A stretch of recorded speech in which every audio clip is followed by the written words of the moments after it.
हिमालय की अदृश्य घाटियों में एक ऐसा झरना है जिसका पानी दूध की तरह सफेद नहीं बल्कि रात के आकाश जैसा गहरा नीला है। इसे नीलमणि झरना कहा जाता है। इस झरने के किनारे आर्यन नाम का एक चरवाहा अपनी भेड़ों को चराने आया करता था। आर्यन साधारण युवक नहीं था। उसके गले में एक अजीब सा काला पत्थर था जिसे उसके दादा ने उसे मरते समय दिया था। एक ढलती शाम जब सूरज की किरणें नीलमणि झरने के पानी से टकराकर सुनहरी चिंगारियां पैदा कर रही थीं, आर्यन को पानी के बीचों बीच एक आकृति दिखाई दी। वो एक स्त्री थी, लेकिन वैसी नहीं जैसी उसने आज तक देखी थी। उसके बाल कमर तक लंबे और स्याह थे और उसकी आंखों में एक ऐसी मादकता थी जो किसी भी पुरुष के विवेक को हर ले। वो काम पिचाशिनी यक्षिणी थी, सुगंधा। सुगंधा ने धीरे से पानी से बाहर कदम रखा। उसके चलने से हवा में चमेली और सौंधी मिट्टी की महक घुल गई। उसने आर्यन की ओर देखा और मुस्कुराई। उसकी मुस्कुराहट में एक अजीब सी भूख थी।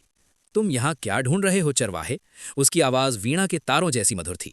आर्यन मंत्रमुग्ध होकर बोला, मैं सिर्फ शांति ढूंढ रहा था।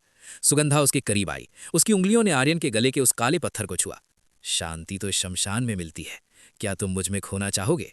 तभी झाड़ियों के पीछे से एक कर्कश हंसी गूंजी। एक अघोरी जिसके शरीर पर भस्म लगी थी और गले में कपाल की माला थी, अंधेरे से बाहर निकला। सावधान बालक, अघोरी ने अपनी चिमटी जमीन पर पटकी।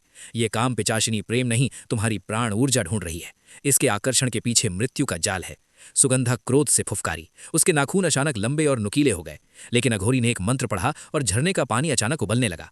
उसी उबाल के बीच से एक और आकृति उभरी, एक नाग कन्या यक्षिणी, जिसका निचला हिस्सा सर्प का था और ऊपरी हिस्सा एक दिव्य सुंदरी का।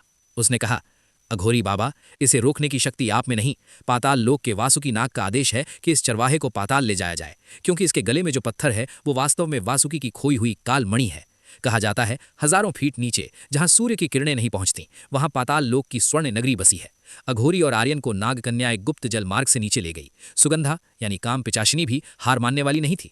वो एक अदृश्य साय की तरह उनके पीछे होली। जैसे ही वे पाताल की सीमा पर पहुंचे, वातावरण बदल गया। अब वहां नीलमणि झरने की शांति नहीं बल्कि लाल धधकती ज्वालाओं और ठंडी हवाओं का संगम था। वहां एक विशाल द्वार था जिस पर शेषनाग की आकृतियां बनी थीं। द्वार पर एक नई यक्षिणी पहरा दे रही थी, रतिप्रिया यक्षिणी। रतिप्रिया का स्वभाव सुगंधा से बिल्कुल अलग था। वो सौंदर्य की प्रतिमूर्ति थी, लेकिन उसकी आंखों में एक गहरी उदासी थी। वो सदियों से पाताल के इस द्वार पर खड़ी होकर अपने उस प्रेमी का इंतजार कर रही थी जो उसे इस बंधन से मुक्त करा सके। कौन है ये मानव? रतिप्रिया ने आर्यन को देखते ही पूछा। उसकी दृष्टि आर्यन के चेहरे पर टिक गई। उसे लगा जैसे सदियों पहले देखा हुआ कोई चेहरा वापस आ गया हो। अघोरी ने कहा, ये वही है जिसे नियति ने चुना है, वासुकी नाग का कैदी या पाताल का उद्धारक, ये तो समय बताएगा। रतिप्रिया आर्यन के पास आई और उसके माथे पर अपना हाथ रखा। तुम जिसका प्रेम ढूंढ रहे हो वो इस लोक में नहीं है, और मैं जिसे ढूंढ रही हूं, क्या वो तुम हो? आर्यन भ्रमित था। उसे समझ नहीं आ रहा था कि वो एक चरवाहा है या किसी प्राचीन खेल का हिस्सा। तभी धरती कांपी और एक विशाल गर्जना हुई। साक्षात वासुकी नाग अपने हजारों फनों के साथ प्रकट हुए। उनकी आंखों से अग्नि निकल रही थी।